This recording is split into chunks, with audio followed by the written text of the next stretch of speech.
Shall we talk about some Star Citizen monthly reports, though? This is the dev update of February. So, not all of the work that happened in February, mind you.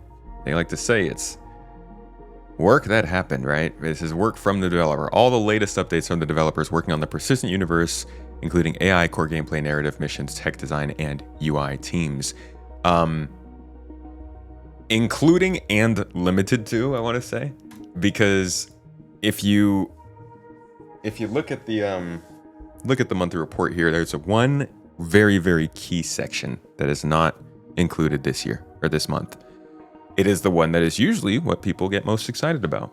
There is no ship art. And you can bet well sure that there had to be some work on ships this month. You know what? Maybe not. You might not actually be able to bet well that there was work on ships, and this is kind of why I guess we could use this as a good example for why the progress tracker isn't all that accurate. Because if you come in here and you look at ships, I don't know, let's pick a ship that we know is in the works. Is the Ironclad on here? No. How about the Pioneer? No. Okay, how about the Paladin? No. Okay. Do they have any freaking ships on here? Nope. No ships being worked on at all. Just nothing. Nothing whatsoever. They're just... You saw it here, folks. Star Citizen has stopped working on ships. That's what this means. That's why it's what the progress tracker's telling us, huh? And the monthly reports. Sorry, everybody. I'm literally putting a ship out like next week or a video out about what ships are being worked on. And then they put out the monthly report and they're just like, no, there are none. It's not happening. Save your excitement. That's the fun of covering Star Citizen, though. Used to it. So, that being said, not everything's going to be on this monthly report. Now, maybe they didn't work on ships at all in February for whatever reason. I think that'd be wild because I do think they might have released a ship. But this monthly report won't be all-inclusive. It's just going to be the stuff that they're willing to say. So let's start with AI content this month. They continued updating the broken air traffic controller behavior throughout the main landing zones, with fixes entering the QA/TR process for validation, stress testing, and to ensure they don't break other areas of the game. You guys all know the air traffic control problems you have when they don't give you a landing pad, when they maybe get rid of your landing pad too quickly. It's one of those persistent things we've had for a while. Once successful, the team will begin scheduling it for inclusion in an upcoming patch. So probably not 4.1, but it's in the works. The devs also worked with the design, environment, and economy teams to iterate on a new character prototype. This included a performance capture session to record new lines. Updates then continued on Grimhex to match the behavior reworks done on Stanton's other landing zones. A new character prototype could very well be the mission giver. If it is a Banu, which everything is pointing to it being a Banu, that could be the prototype that they developed just to get it ready for 4.1. It is a hologram, but they would still need to have some capture. They would definitely need to have the voice lines. But this is what we've been talking about. We've been wanting narrative, right? And then we got narrative, but it was all in data pads and text. So we were saying, okay, well, give us voice lines, give us people to talk to, give us actual mission givers. And we're seeing it in the first major patch of the year with a Banu mission giver coming in. And as we're going to go over here, quite a few other things related to factions. Factions are getting their representatives. They are getting their backstories and their reputation in game. They're starting to fill out the stuff they talked about for that 1.0 idea behind guilds. So the rollout is happening. Our rollout is working out. What else is going on in AI content? In new initiatives, the team began looking into improvements to the dogfighting experience based on discussions with the design and mission teams. AI tech also tackled a handful of bugs logged by other teams and picked up from general playthroughs. All right, so that's content. That's generally the stuff that's going to be making it into the game the quickest from the AI team, but features is also pretty important. Last month, AI features improved and polished creature behaviors. New technology from AI tech was added to close range and melee attacks as used by the Copion and the Kazi Grazer. Does the freaking Kazi Grazer have attacks? Maybe don't piss a cow off enough that it wants to attack you? Rather than stopping or starting locomotion to begin, the attack is considered part of the locomotion request, allowing the creature to react at any point during locomotion or resume locomotion without delay if the target moves. I see. So what they would do before is just stop and then attack you, and then stop and then walk like robots. For human AI, the team made a variety of improvements. For example, time was spent on first reaction flow escalation, giving players direct feedback on an enemy's awareness state so they can sneak past. This was supported by new callbacks to the mission functionality. Sorry. This was supported by new callbacks to the mission functionality to allow the designers to script specific level scenarios when an enemy is spotted, such as when radioing for backup. So I've been really enjoying, we saw this during a stream recently, I've been loving being able to go into an outpost or attack, and yeah, they should be able to see my spaceship flying in, whatever. I like being able to land there and actually sneak in, and the enemies don't know you're aiming at them, because there was a long time where if you were just in the vicinity of an enemy, they would know you were there. And it was annoying because you do all this crazy good sneaking around an outpost and you pop around the corner and they'd shoot at you immediately. So I've appreciated already since 4.0 seeing stealth on the ground on FPS actually be an option. Nice to see that they're continuing to build on it here with the monthly report. On top of this though, various smaller bug fixes and improvements were made, which will reach the verse soon. For example, accuracy scaling will now start from the beginning of combat rather than when the player is seen, to give more grace time. Aimed at perception was improved, which is used for detecting when an enemy is aiming at civilians. While new functionality was added so that background assignments only influence behaviors rather than completely change them. Issues were fixed with overzealous vehicle-based friendly fire, which prevented NPCs from firing when friendly vehicles were close by, and pre-combat attack area behaviors, including the AI not moving to the area and not attacking. A lot of AI fixes in this one. Additions were made to subsumption behavior scripting to allow parallel nodes to terminate when ready, rather than being forced to terminate. This is useful in situations where the designers don't want to force an animation to quit until the correct point. Yeah. Updates were also made to the AI state machine to give better control over how to transition between states. The AI updates here shouldn't be understated. We've all recognized how much better this game plays when FPS AI actually plays well. Now that they can actually do stuff in a server meshed environment, I am so excited to see if these sorts of fixes and changes that they talk about are things we can notice on a more patch by patch basis instead of like, oh, this is different from 3 years ago.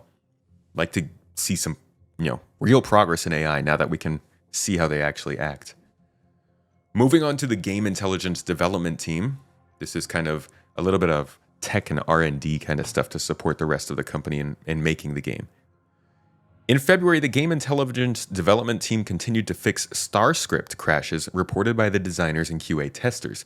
Due to the increasing number of users, the main priority is to stabilize the tool as quickly as possible.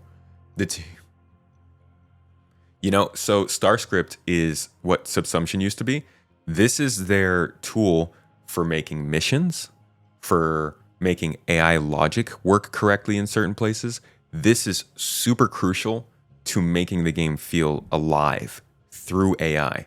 And we are hearing, not as like a bragging point, just as a detail for why they're doing certain things, that there is an increasing number of users.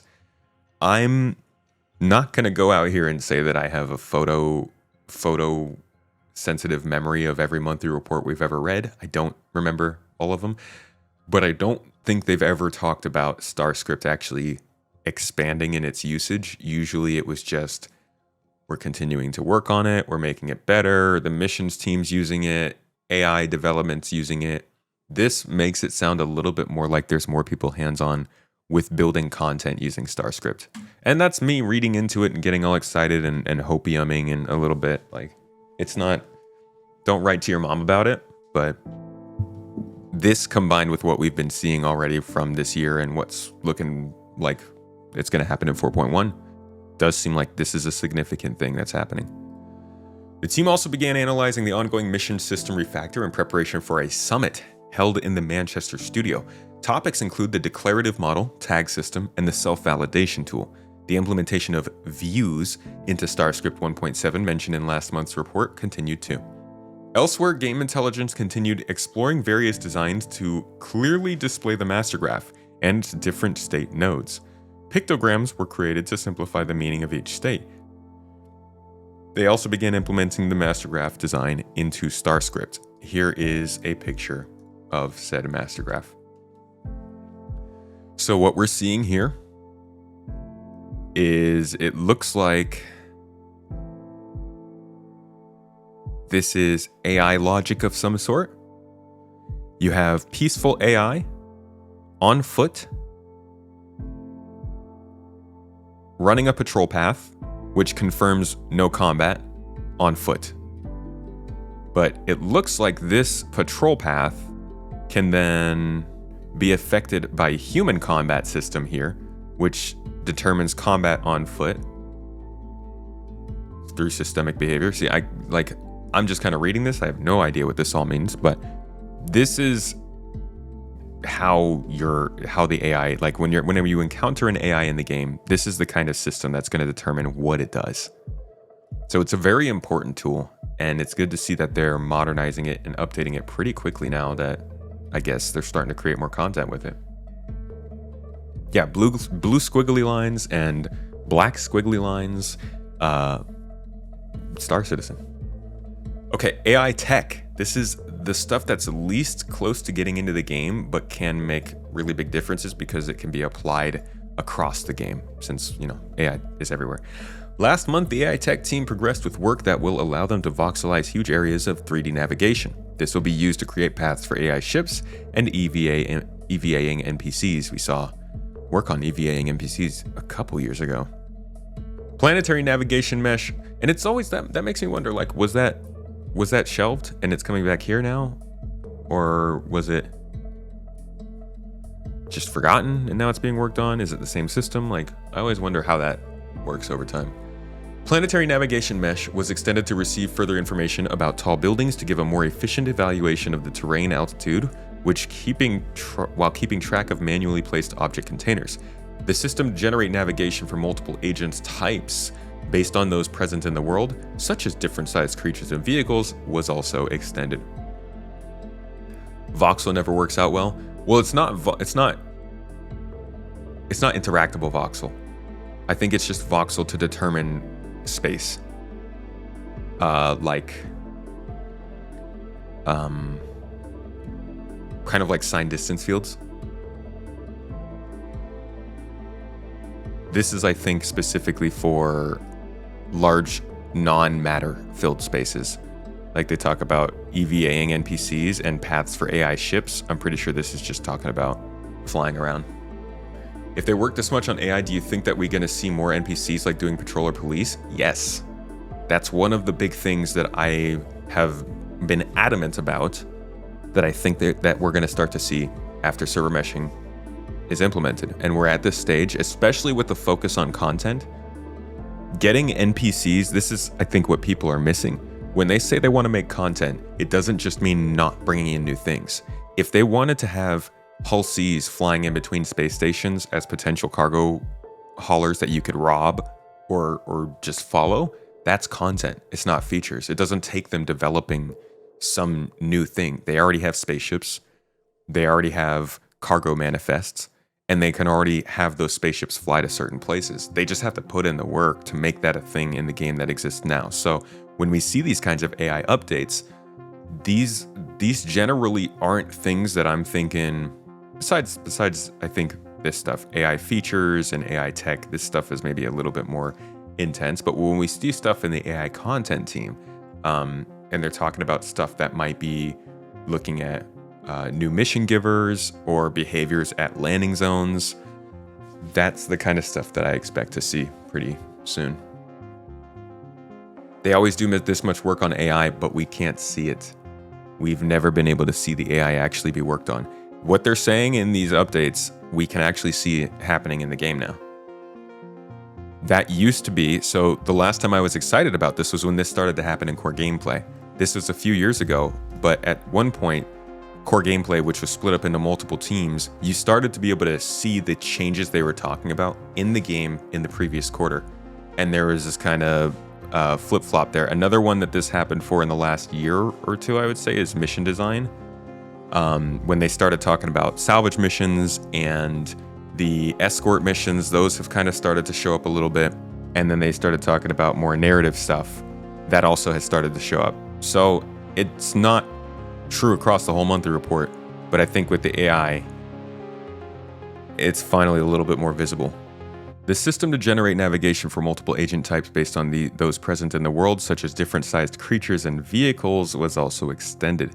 February saw the team finalize the first steps of the spatial priority solver system, which will organize and order the different types of requests that need to be solved, for example, Pathfinder and navigation generation requests.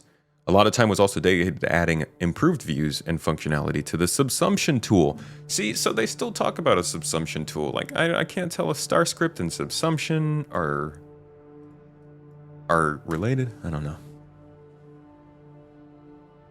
Like to hire NPCs to man your turrets. See, now you're going a little bit too far, man. Turrets aren't T-shaped. If you want them to man your turrets, you're gonna have to put the triggers outside here, where they can reach them with their T-posed arms. All new ships will have to be designed. If they only add more ships that fly around random, that's huge. You have pirates and pyro and police and Stanton and ships that's... Yeah, it would be absolutely massive. They briefly did that. In fact, I might be able to find a video of them testing that. They briefly had ships that would spawn in and orbit around planets, fly all the way down and land on the planet, and then lift back up and fly away. And they turned it off because the servers couldn't handle it.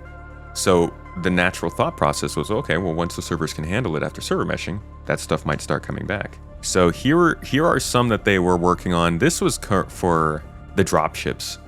NPC reinforcements. You guys remember when they started bringing in the new derelicts and they were like, yeah, the NPCs are going to land in dropships and they're going to attack you after you're at the outpost, and that lasted for like a month.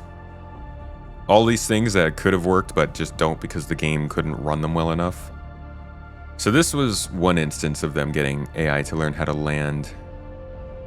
But there's another one that I actually don't think I have here. At the moment, for 3.3, I am working on enabling civilian AI ships to appear over Lorville, then make their way down to the city, touch down, stick around for a bit, take off again, make their way back to orbit, and then quantum travel somewhere else.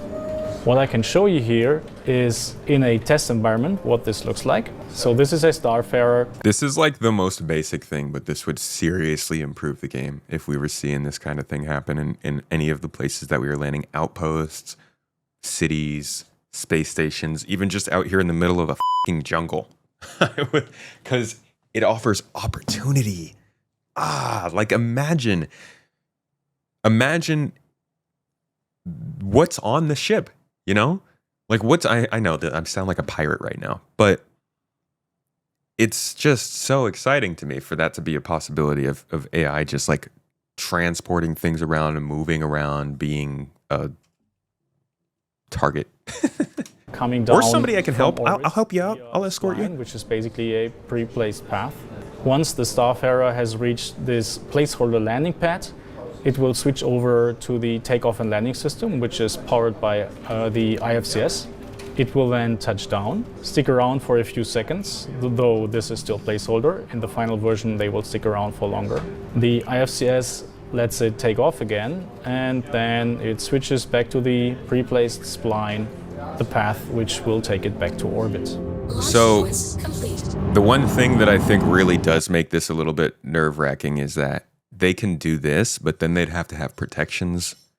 They would have to have reputation effects. You would have to be able to get crime stats from affecting these ships. They'd have to figure out if you attack these ships in certain places, how would that crime stat happen, the rep. So I do understand how maybe this is content, but it would take feature development to make it fully supported in the game. Because I'm sitting here thinking, man, yeah, they want ships to go and land and sit on the ground for a little while, but how quickly are some stupid citizens going to just pad ram these AI and do whatever they can to make sure the AI like can't take off? So we'll see what happens. I don't think the simulation is needed for this. I'm talking about ships just landing. I'm not talking about them getting out, doing anything, doing any sort of jobs, spawning any missions. I am just talking about the physical ship being flown from one place to another. That doesn't require a full simulation. Pre-placed spline. Yeah, I mean, for a first version of ships landing on planets, dude, I'll take a spline over anything. This is the environment where the city will be, but with everything else but the splines made invisible.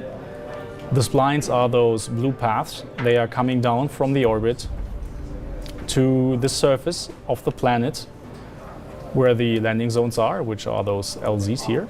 And then there are more splines going back into orbit. What I'm doing right now is I'm trying to give the ship a more cinematic feel by adding something that looks like the air brake that ships usually do in other cinematic products. We love that. We love air braking. All right, not to get too distracted with that, let's get back to the monthly report. Animation team. Animation progressed for creatures such as new movement for the Copion to give it more ability to traverse environments. They also worked on facial animations for an upcoming release. I just read that as Copion facial animation. Art on the character side.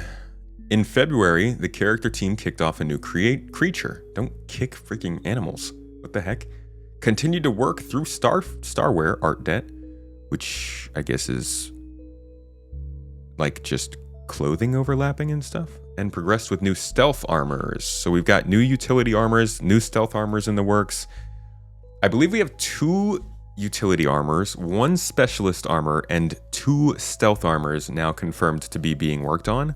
It sounds like they're going to do a big drop of a bunch of armors at once instead of trickling them in. Probably a good idea for a first release. Maybe that'll be like a 4.2 thing. All right, going down all the way to the core gameplay section, our favorite. Oh my god. Been waiting for this. In February, the core gameplay team, one of the primary drivers behind the Stability and Quality of Life initiative, yes, as you know, continued fixing various bugs, numerous bugs actually. Elsewhere, they supported upcoming content with smaller features to assist in the creation of missions, sandbox gameplay, and storytelling. So they're not focusing on, hey, well, actually, you know what? Let's keep going, because I bet you there's some feature development in here too. We might not get all the feature development this year, but there's still some going on. And AAK just gifted a sub. Shout out to my man. You know what? Just for that sub, I'm going to say this. CIG, get your medical beacons together. I completely messed that up, but you get the idea. It's all about the meaning, the thought. Fix those medical beacons for my man AAK so he can start doing great research again. Dude. Okay, February concluded many of 2025's planning tasks that will ensure the team correctly balances the need for bug fixing, quality of life updates, content support, and feature development. Last month, the core gameplay team implemented minor misfires for rapid-fire FPS weapons. This includes a setting that allows the designers to control the duration of the delay until the weapon continues shooting. Weapon misfires. So, minor weapon misfires for rapid-fire FPS weapons, not for, like, semi-auto, but I guess full-auto things, LH-86 and SMGs and assault rifles. What misfires are going to be a thing? I know some people really don't like the sound of that. I'm sorry if that bothers you, but there is an in-depth philosophy to the game that tries to make the things that you're using matter and have lifetimes. And honestly, this is something that will help in making people continue to search for more loot and guns as they go, and not just rely on the same thing forever. It will wear out. And this is true for other biome accumulations. So there's like biome accumulation. Frost. And So damage that you look. can get, you know, cosmetic stuff that makes it look like it's old, like you've been using it for a while, and maybe you're into that kind of thing. Maybe you like to keep your weapons like that. So in the future it's gonna be. But then there's also actual misfires when you let your gun get too far out of lodged your in the good chamber, graces. right? So we gotta fix it. So it's telling us to fix it. We're hitting the button. Our enemy's firing on us. So you got some options. You don't have to fix it. You could holster your gun. You could pull out a new gun. You could use that new looting interface ANS showed to grab a better gun. Okay. So I'm guessing that crafting weapons will have less, like, there will be ways to have weapons with less misfire. Just like we saw, there are going to be ways to have components that don't break down as much. And it's just one more thing to customize how each player is experiencing the game for themselves. This is the kind of thing that, honestly, I was watching a review for Kingdom Come Deliverance 2 yesterday, and I'm not comparing the games in any way. That game is a freaking masterpiece right now. But same energy. The idea that you are having to think and care about the things you're using, how much you use them, what you use them for, and what works best for you rather than somebody else. Bothers you because of one simple reason. CIG has no sense of moderation. They will make it so you have to replace your gun 5 times a day, just like you have to drink 12 gallons every 2 hours or die. I imagine all of that will end up being balanced regardless. If it's a painful experience, it has to be fixed at some point. I mean, if it's not going about the way the game is meant to be designed, I guess, is more the point. So for now, maybe not great. General cooldowns were also added for minor and major misfires to control how much time must pass after a misfire before another of the same severity can happen. There you go, Lurch. Planning was done toward a misfire system for ship components to unify the systems and avoid tech debt. That's a good call. Oh, I appreciate decisions like that. Getting more things on the same system is great. The primary use case of this is engineering gameplay. That makes sense. Overheat animations were added or improved for some Volt weapons, while integrated code changes were added to unblock downstream dependencies. I can actually show you the Volt weapon right here since it's not hard to get to. Here's what the overheat looked like as of 2023. And moving on to our new Volt weapons. So, it's the other video. That's the optic one. There you go. Fine. These are the Volt weapons. So, Volt is primarily based around controlling a heat of a weapon. These weapons have the potential to overheat. And if they overheat, you will be unable to fire. And they will enact differently. So some weapons will just basically be beams from the get-go. Some will go into beams. Like you see, this one goes into a beam once it reaches a certain level of heat. And it's really fun because, you know, these are quite powerful weapons, and you basically want to manage the heat. So this is important, not just because the Volt weapons are coming in, and we're going to talk about this here. These weapons are actually already showing up in Evocati in the code. But the importance of this is that if you go to Star Citizen 1.0 and you look at the gameplay on here, you can scroll down to find both item misfire and wear, and weapon overheat. 2 things that we just covered in the monthly report, 2 things that I just showed you functioning in the engine that maybe aren't fully complete, but they are kind of just polishing at this point. They mentioned here they're improving the animations, they're integrating code, they are planning to avoid tech debt. They're doing things that I think emphasize more that these things are closer, and that's the biggest proof that I think you guys can have that the things in the Star Citizen 1.0 column aren't just Star Citizen 1.0. These aren't things that are off in the distance. This is just a pool of features that they're going to be working through, and we'll see them pop up on monthly reports constantly. Just tell you they are working on a new vehicle loadout manager. I think they're working on inventory changes, actually. It's pretty exciting. You'd like if they add more range to bigger ships or ships that are too fast? All right. Where were we? There's a lot here. I'm sorry. We're it's slow. But this is a big freaking drop of info. Okay, for engineering gameplay, the team added panels to the engineering screen to show critical information when items are selected. They also adjusted presets to enable UI pop-ups and reduce duplication and fixed various issues with presets and screen UI. Okay, improvements were made to the resource network debug tools and item port localization setup to prevent errors. Various player-facing issues causing the resource network to not behave as players expected were fixed, while the coolant effectiveness calculation for items was updated. We learned all about that yesterday. If you haven't seen it, check out the video about customization of ships. There's a lot there about how coolers will work, signatures will work, how to mask yourself, how to get the right components so you don't have to deal with malfunctions and stuff. It's deep. Much deeper than I thought it was going to be. Okay, progress was made on base building, with the devs identifying and fixing various bugs, particularly in the client-server flow. Validation for buildings placed on land claims began, and localization strings were implemented. So work is going on base building, and we see here with crafting, the core feature is now playable using the developer UI. So essentially what we saw at CitizenCon is now possible, including the use of blueprints, variable material quality, crafting timers, and resource-dependent item stats. So this is a kind of more full version of crafting than just pressing a button. Like what we do now with the salvaging in the Vulture. It's cool because you have a recipe, you have a certain amount of resources you need, and you can make something out of seemingly nothing. But this is a system that's actually meant to work with the game going forward. With things like particular types of materials, they now have variable material quality, which is going to change how mining and refining works. Crafting timers means that this is more laid out in terms of the overall scope of the game. And while those timers are probably going to be really far off at first, having that function in there brings it closer to being in the game.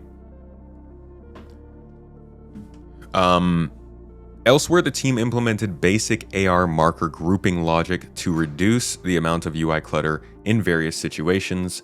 This is currently disabled internally, but available for design to validate edge cases. We need this so bad. The AR marker stuff, when you get into big parties, oh, it's terrible. And it just breaks, and then it doesn't break, and then it breaks again. Yikes. Base building and crafting. Progress. A strike team was formed to deal with underlying issues affecting the transit system. That includes elevators, everybody. While another continued with the ongoing refactor towards the new transport system. Transport, transit. What am I going to whatever it is, just make sure the system works, please. Can't wait to build your home base and then have some pirate org attack and destroy it. Well, where are you gonna build it, man? You gotta hide it. You gotta get it in a little alcove, have a little rock over cropping, stealth components. Okay, where was I? As part of this is the transport transit system, a new suite of debugging tools was created to identify the root causes of transit carriage and transit manager issues. The team then addressed multiple issues causing carriages to get stuck and the manager failing to correctly orchestrate transit schedules. This is trains and elevators, folks. With support from QA, more instances were uncovered, investigated, and fixed.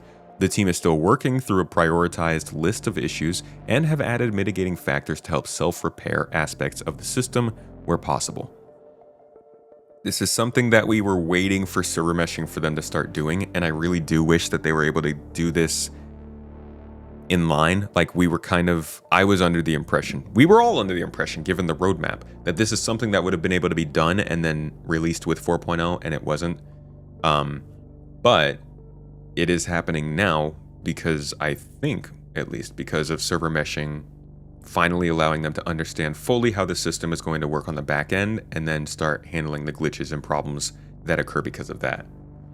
So hopefully this is the elevator and train problems getting a permanent fix in this engine.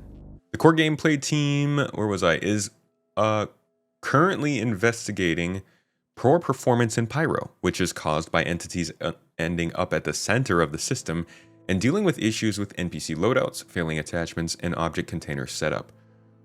Poor performance in Pyro, huh? The core gameplay team made numerous tech debt, performance, and quality of life updates. For example, failure positions now works consistently. The entrance UI no longer suddenly disappears and control hints were improved. Okay. The application of distortion damage to jump drives was made more consistent. Some per update hacks were replaced with proper implementation, and tunnel generation code was optimized. This is them tackling tech debt. Like, they're going in and they're taking care of the things that they have done over the years to just make things work, and they're making them actually work, which is good to see happening all the time. We want to always see some kind of efficiency being added to the code in the engine. Various crashes were fixed and performance gains of up to 4 milliseconds per frame were achieved. Wow. Per frame's not bad. Elsewhere, the team continued the initiative to improve the flight model and intelligence flight control system. This will include many mechanical, balancing, and visual changes to improve the overall feel of flying. These will not immediately be implemented for the next Star Citizen release, but experimented with and iterated on internally until we feel they're ready for feedback. I bet that's going to make all the folks that were just super pumped for Master Modes even happier again. These changes involved adding jerk to IFCS to improve the overall feel of flight and smooth out all forces. A returning pass to various ship classes to account for the changes of the flight model was done too. Extra G-force effects based on speed, not just acceleration, were also added. While this doesn't impact gameplay, it adds an extra layer of immersion.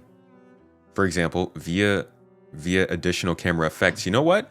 I actually appreciate that. I know a lot of people don't like them messing with the camera. As long as you can turn these off, they're good.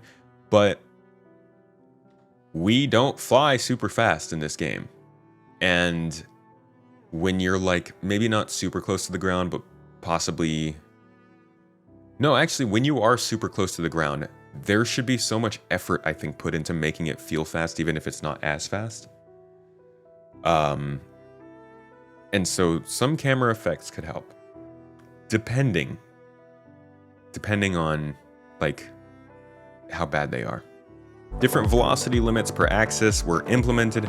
Now IFCS uses goal time to max velocity with acceleration in that axis to define the velocity limit. This means that for now, velocity limit shape is defined by acceleration limit. Variable velocity limits per power assignment were added. Now assigning different power changes the acceleration and in turn max velocity. Wait. Variable velocity limits per power assignment were added because acceleration is currently limiting velocity limit. Am I reading that correctly? Power assignment affects max velocity? Is this correct? Is this, like, am I reading this right? Is this real? What the heck? If this is true, I thought they were not going to do this. I genuinely thought, with the way that they were going with master modes, with the whole arbitrary cutoff points, that we all got the impression that they were just limiting power, right? Or did they say during... I actually think they might have said back in December, now that I think back to it, when they were talking about how crafting could change your ship. They mentioned that this might happen, I think, right? Engineering determining ship speed is literally what we wanted. Oh my, I can't. Oh, that's such good. I really hope this is what we think it is, because that is a great touch. I mean, that means that the components you buy, how you treat your ship, the wear and tear on your components themselves, all of this stuff is going to start to add into your overall max velocity. And it's not going to have an arbitrary limit. I mean, there might be some arbitrary limit to flight, like there might be some cap for every ship, but within this window of speed, you now don't get limited from the game. You get limited from your choices. I guess you kind of got limited from your choices before, but very cool. Looking forward to hearing more about that soon. All right. A prototype was also designed for improvements to the proximity assist feature that limits speed based on proximity to other objects instead of just vehicle acceleration. Limits speed, not just acceleration. Okay. Work is ongoing to make the automatic on or off trigger work smoothly and allow us to turn it off, please. Add a UI notification for when it's active and activate faster when using Afterburner or the space brake. Finally, for the flight system, a core IFCS toggle was added to allow pilots to turn off various assists and fly fully decoupled.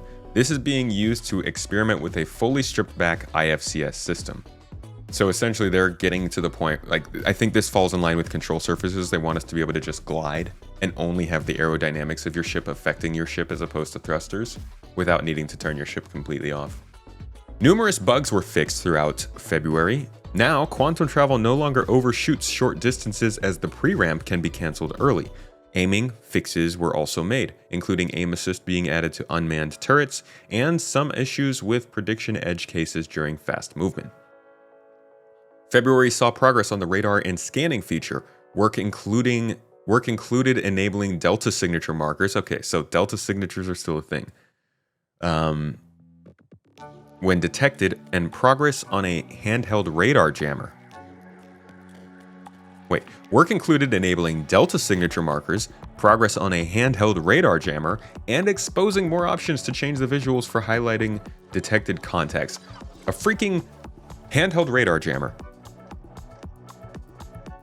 I know a lot of people have problem with the FPS scanning and radar.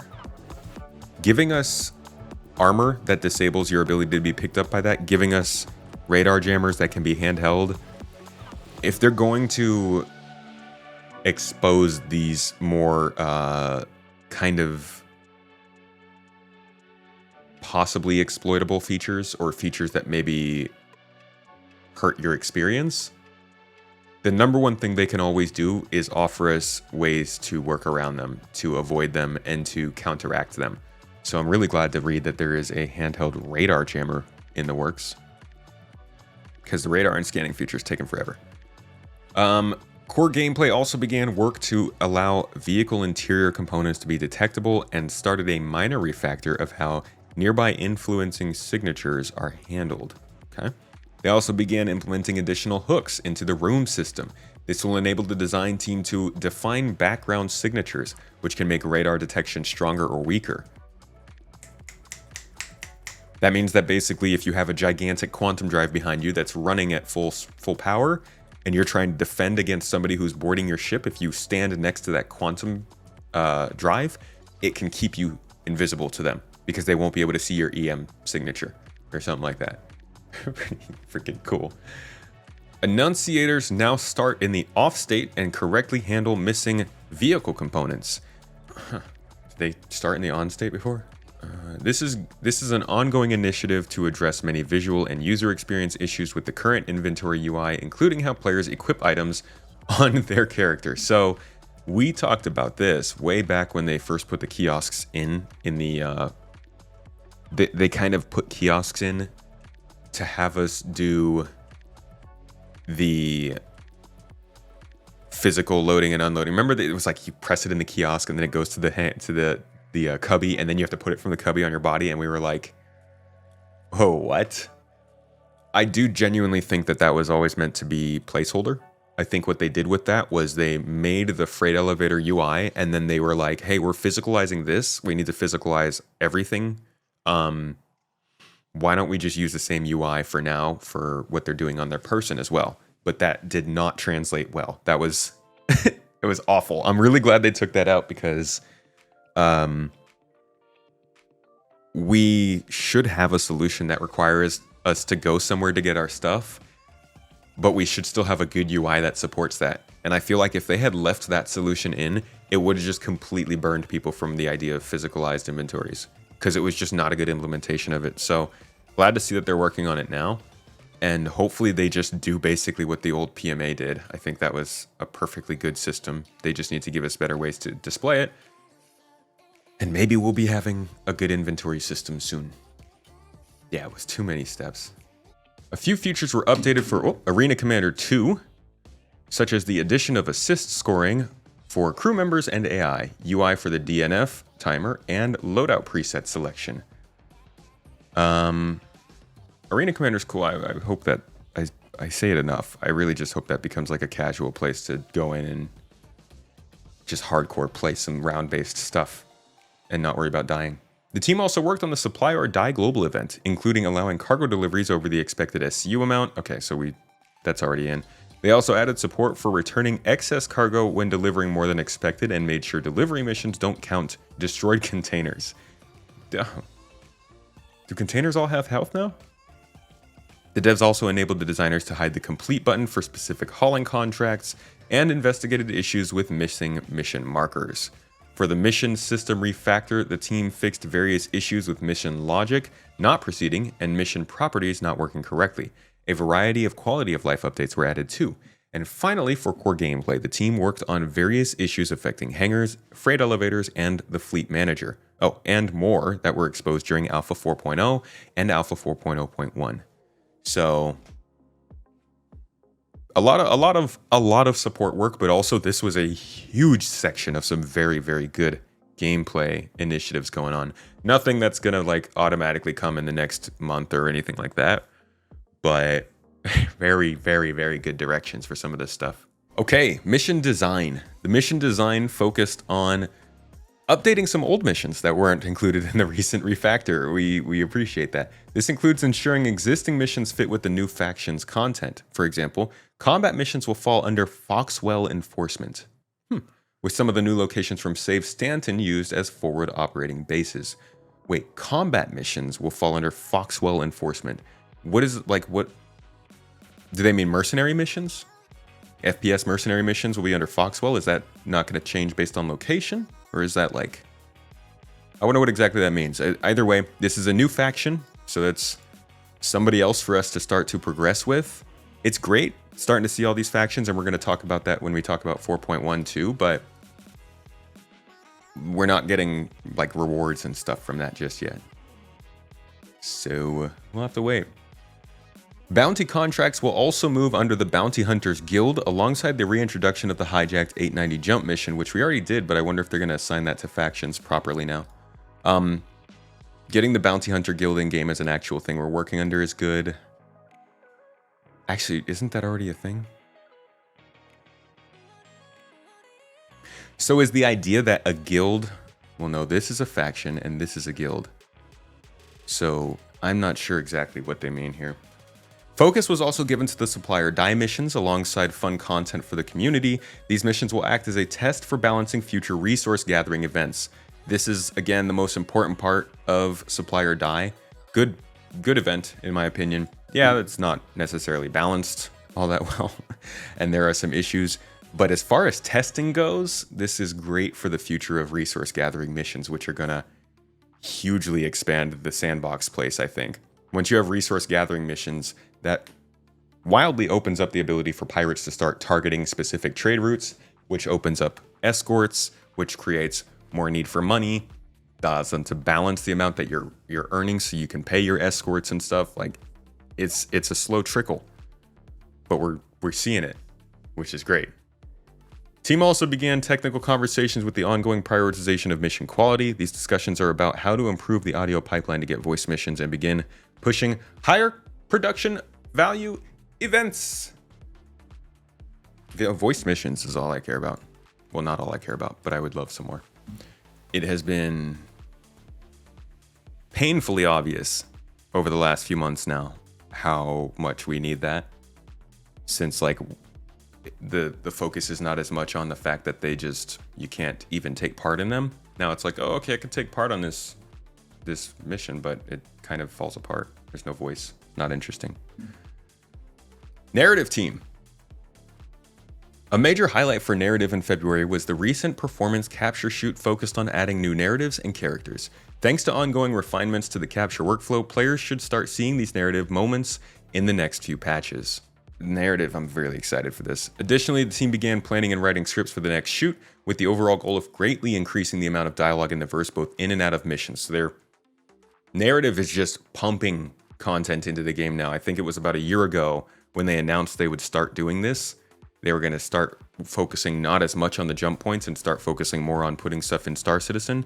And I think last year was a lot of prep, a lot of getting the systems together, getting ready for these narrative launches with 4.0.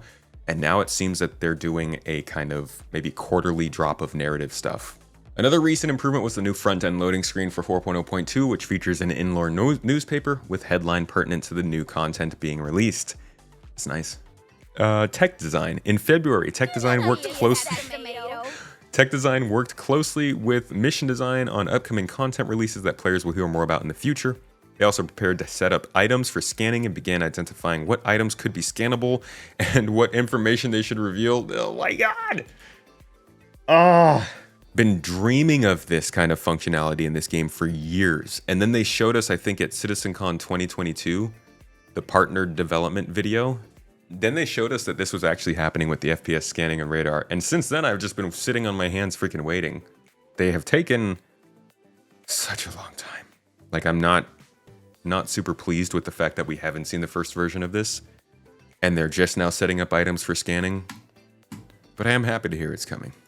A major focus last month was on gameplay triggers, a system that allows the designers to easily hook into and expose pre-existing functionality. Usually this kind of work could only be done by engineers, but our code-savvy tech designers have become proficient at creating new gameplay triggers. This allows us to create new gameplay with better player-facing feedback for the content teams to use. For example, easier ways to dynamically enable VFX and SFX and expose ways for the designers to apply effects to players within an area. On the UI team, February saw the team focus on bug fixing, user experience, and vehicles. As part of this, they took an in-depth look into the upcoming social universe feature shown at CitizenCon. Oh, God bless. Focusing on the user experience. This involved taking the original design, working out user-friendly layouts, and ensuring interactions are well thought out and easy to use. How about like implementing them though? The devs also began, I just want them to implement that stuff, man. Oh my God, the social stuff. Ooh! Ooh boy! I feel like that's when VoIP should start working, right? The devs also began implementing UI for upcoming vehicles alongside concepting the final UI styles for 2 manufacturers. Various UI bugs and minor issues were fixed too. The UI tech spent time beta testing an improved 2D UI renderer, as the current version is difficult to improve on and bug fix. Elsewhere, they worked on tech to support game localization and progressed with systems to allow players to navigate menus using a joystick or keyboard without a mouse. Oh, that's really nice. That's actually super nice. I really hate sometimes when I don't know, my mouse dies or something and I want to do something, but I don't want to go out and get batteries and I just have like a couple button presses. Not gonna lie. No mouse functionalities. Not bad. All right, the last part of today's report is VFX. And it's not that big. They spent part of February prepping for content releases this year, supported Supply or Die, cleaned up various work from Alpha 4.0, and progressed with an upcoming feature, which we don't know what that is, but that's the report.